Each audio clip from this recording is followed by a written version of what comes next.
Hello friends, welcome back. This is Anne from the blog hiddenfarmlife.com. If you are new, welcome. I have 3 recipes for you today and everything is oatmeal, so stay tuned and let's get started. The first recipe I want to share is baked oatmeal, and this is a variation of the baked oatmeal that I have on our blog hiddenfarmlife.com. I can link that in the description box below. This is going to be, because I'm feeling the pull of fall, I'm going to make a pumpkin chocolate chip. So I'm going to make a couple of substitutions to the recipe that I have posted in that recipe on the blog. So what we're going to need today is oatmeal. I'm using rolled oats, organic rolled oats, and as you can see, I get them in bulk from an Amish store in the next county over. I am going to cheat a little bit and use canned pumpkin. It's not terrible. I'm going to use some chocolate chips and some almond milk. So let's get started and mix this up. So we're going to start off with 2 to 3 cups of oats. And I'm just putting everything in a giant mixing bowl right now. I'm going to go ahead with 3 because in my original recipe we used shredded apples, but pumpkin is definitely wetter, so I think we're going to need the extra oats. So I'm going to start off with the 2 to 3 cups of oats, and then for my pumpkin, 2 apples, probably grate up to be about a cup of pumpkin. So I'm going to use about a cup of pumpkin in my recipe. And I will find something else to do with that pumpkin. It's a large can, or I will just freeze it and pull it out whenever I need it. I really don't like to waste anything. So to this, and I'm looking at my notes because I can't remember everything, I am omitting the shredded coconut from the other recipe, and I'm going with a 1/4 cup. Now here is where this recipe is so versatile.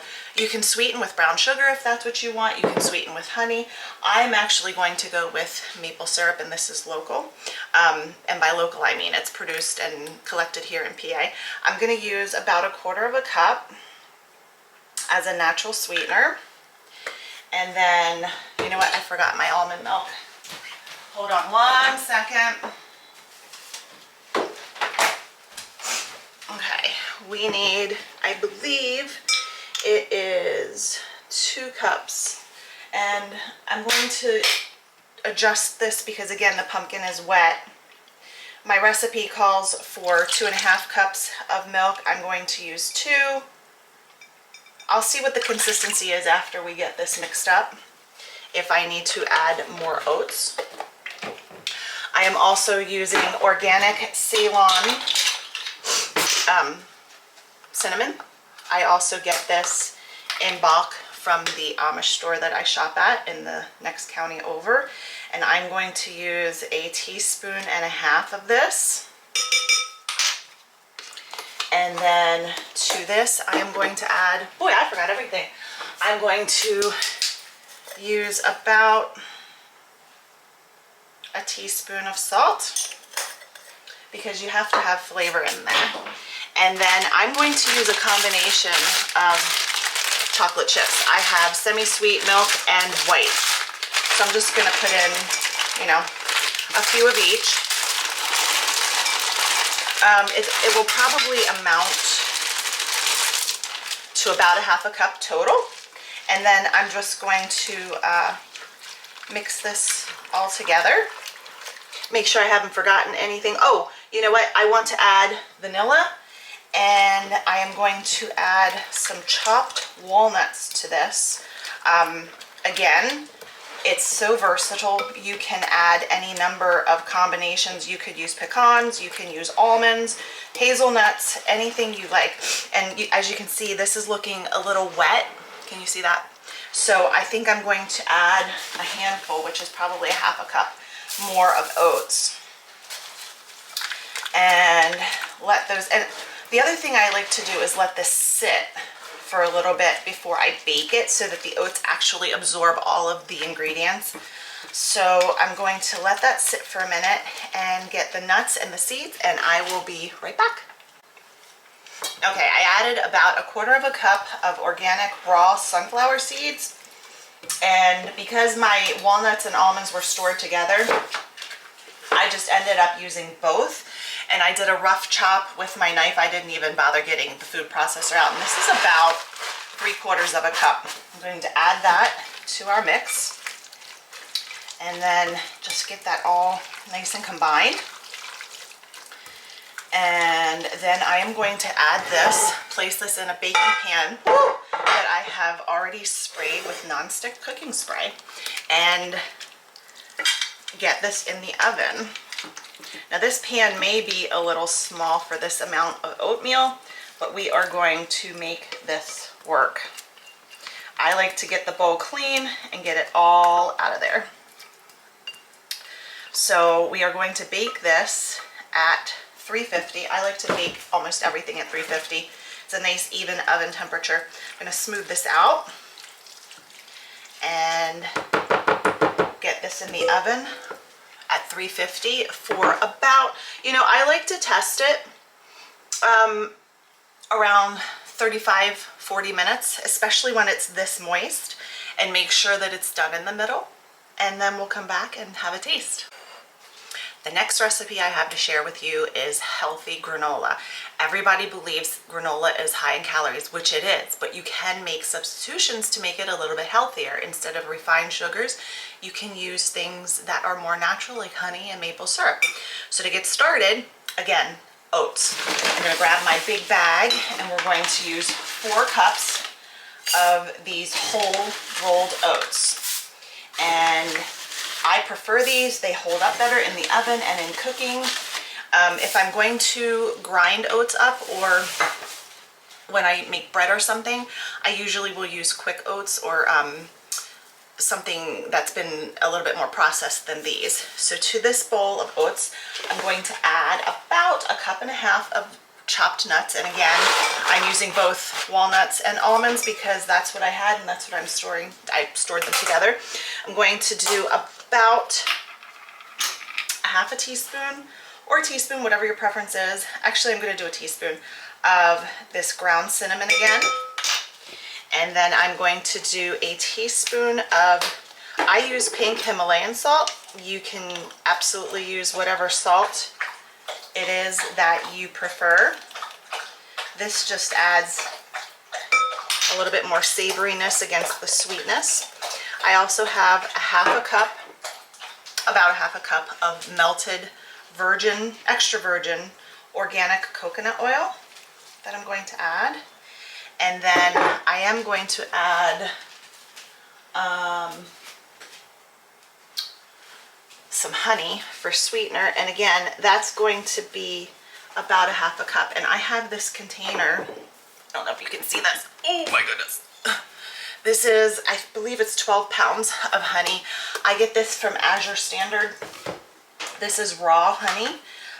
It's from the West Coast. It's from Oregon, I believe. And it will last me a good long time. And you know what? 1 spoonful is probably close to 1/2 cup. This size spoon anyway. Get all of that off of there. Yeah, that looks good. Put the lid on. Put that back over there. So let's try to get all that off. Actually, I'll just use that to the advantages of being the cook.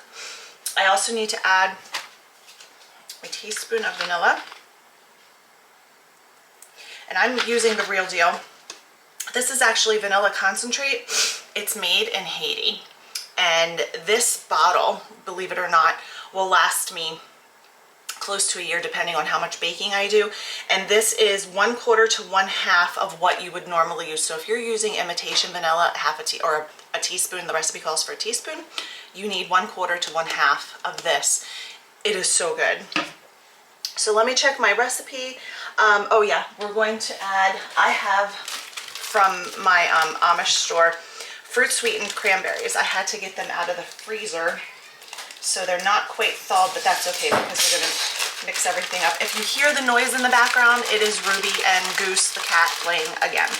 So we're gonna add about 2/3 cup, whatever looks good. Remember, this is granola. We're gonna try to break those up a little bit and get that all mixed in. We're gonna add a few sunflower seeds. This recipe I'm making for my husband, and he is very, very picky. He doesn't like oats, so I'm gonna get him to like oats. So we're just gonna mix all of this together, and you wanna make sure that everything is coated with the honey and the oil, and make sure that it's like just all well incorporated and that you don't have any loose oats flying around. In fact, you know what? I might use my hands because, you know, these are our given utensils. I'm gonna mix this up and I'll be right back. Okay, we have this mixed up, and as you can see, it's not exactly clumping together, but it is sticking together, and that's what you want. So here's the plot twist. I'm not making this in a pan. The original recipe, which I will link down below, calls for you to bake this in a pan with parchment paper. I'm not doing that. I'm using a cast iron skillet. I've also prepared my skillet with about a tablespoon of the organic extra virgin coconut oil. And I am just going to add my granola right to the pan and try to get everything out of here. Because my cranberries were, I don't know if you can see that, because my cranberries were cold, some of the coconut oil has solidified in the bottom.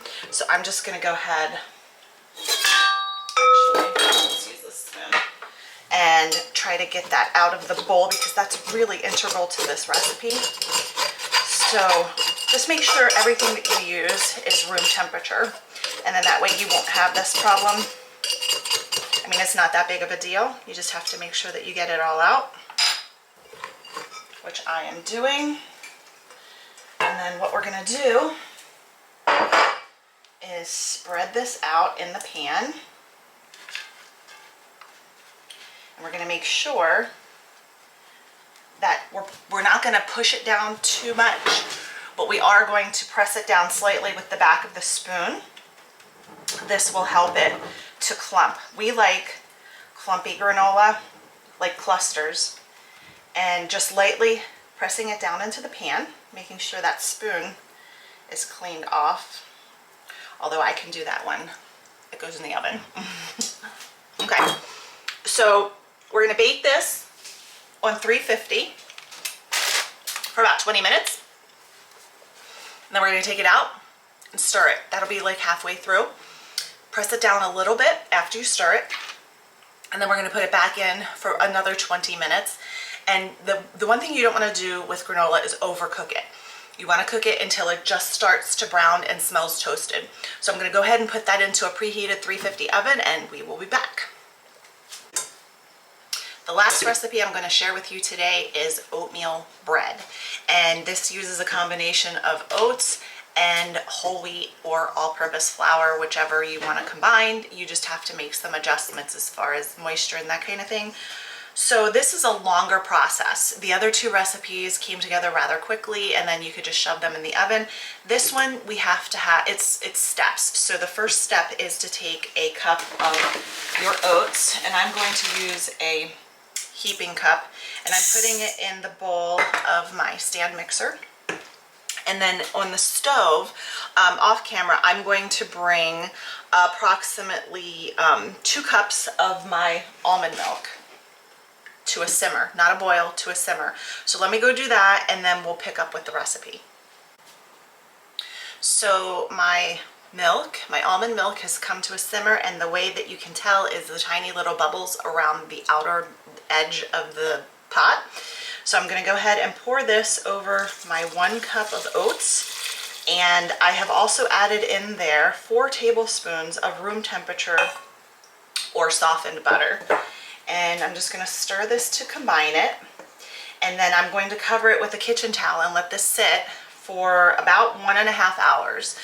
The oats will absorb the milk and butter mixture, and they will kind of poof up. So after that happens, I will come back and we'll go on with the rest of the recipe. So here is our baked pumpkin chocolate chip oatmeal, fresh out of the oven. You can see it's a little firm but spongy. That's what you want. I've actually let this sit for about 10 minutes before I cut into it. So let's cut into it and see what we think. Okay, the baked oatmeal is out of the oven. It has sat. I took a piece down to my husband. He's working from home today. Let's try it. Oh my goodness. It's not overbearingly pumpkin. It's just in the background. The chocolate chips do add a little bit. The cinnamon. Oh, it all plays together so nicely. I'm going to go sit down and enjoy this. In the meantime, the granola has come out of the oven, and I'll show you what that looks like. Okay, this is a little crisper around the edges than I would have liked, but that's okay. We're just gonna mix it all up later anyway, but right now, while it's hot, we are going to let it sit, and we're going to let this sit until it cools completely. That's how you maintain your crisp and crunchiness. So this, in a cast iron skillet, you know, everybody who cooks with cast iron knows these buggers hold their heat. So this is gonna take a good hour to 2 hours to cool. So when that happens, I'll come back and show you how I store it. So it's been a couple of hours and the granola is completely cool. What I'm gonna do now, because I don't wanna scratch my cast iron skillet, I'm going to take a rubber spatula and see what I can do. If this doesn't work, which it looks like it might not, oopsie, I have the handle of a wooden spoon. There we go. Look at that. Can you see how it's creating these clusters? And that's what we like. So I'm just gonna go through and break this up a little bit. And then, well, actually, let's give it a little taste. Can you hear that crunch? This is so good. So what we're gonna do, I like to keep mine in an airtight container. This is just something I've gotten from the dollar store. I'm just gonna put this in here and put it on the shelf in the pantry, and then everybody can reach for it when they want some. Okay, it has been an hour and a half, and I placed a towel over our oats that we're soaking with the milk. And as you can see, they're a little bit thicker now, and everything, they've really poofed up and absorbed that milk. So I'm gonna go ahead and attach my bowl to my stand. To those oats and that butter, we are going to add a half a cup of honey, and I need another spoon. I guess I'll just use this one, the regular spoon. You know, let's bring this over. So I'm going to add a half a cup of honey, and this will probably be a couple of these spoons. Yep, that will do. So this is like one of my regular soup spoons, I guess you would call it. I'm not really into being super precise. I know you're supposed to be when you're... So my battery died there. To the oats and butter and milk mixture, I've added a half a cup of honey. And then after that, we need a half a cup of warm water. Actually, I'm going to add all of my dry ingredients first. So I need my salt, and I need my measuring spoon, and we need to add 1.5 teaspoons of salt. This is a half teaspoon measure. So I'm going to do 3 of these. And then we need 4.5 teaspoons of instant yeast. So 1, 2, 3, 4, and then a half. And I keep mine in a jar in the fridge. And then I need that half cup of water, and then we're going to put it on to mix it. So be right back. One thing I wanted to mention while this is mixing, or you can stop it actually, I will lower the bowl and then scrape down the sides. I don't know how other mixers are. I have the dough hook on this mixer. This KitchenAid it doesn't always reach the bottom because the bowl is kind of like at an angle, like it's pointed, it's not completely flat on the bottom, and it doesn't always get the sides. So I always have a spatula ready to scrape down the sides and make sure that everything is well incorporated, and then just return it to a mix again. Now once you feel like that's well combined, we're going to add 2.5 to 3 cups of all-purpose flour. Yes, I do actually use all-purpose flour, and I just keep it in one of these big bins so that it's available whenever I need it. Now this I want to add while the mixer is running. So I'm going to turn it on low, and I'm going to add it slowly so that it gets well combined and there aren't any lumps.